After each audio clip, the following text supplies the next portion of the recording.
今仔各地头天气拢真无稳定，气象署是表示，因为低压带影响，即马逐天过道拢会落西北雨，拍算会落到后礼拜二才会较停，而且中南部的雨会真大，加上最近又搁撞到大楼，这地势较低所在，都要有防灾准备。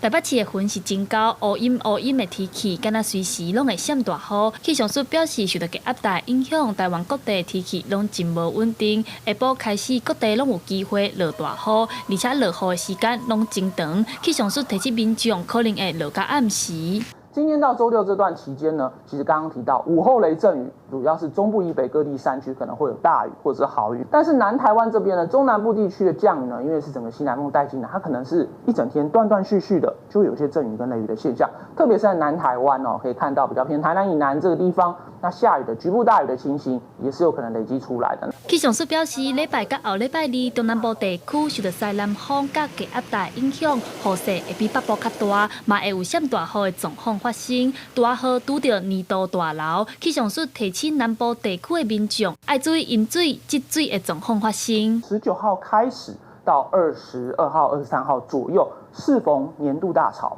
那年度大潮这段期间呢，特别是在中南部地区这种持续不断的降雨，一波一波的进来的情况呢，可能要留意一下一些排水的情形，可能会有一些积淹水的状况。也来风台的部分，气象署表示，受到高温、水汽济影响，目前低压系统一直咧增强。气象署表示，伫日本东南海面上的安比风台，伫拜四早起8点一定转做中度风台，提醒要去日本佚佗的民众，要特别注意风台的资讯。记者陈阿双、柯敏哲台北报道。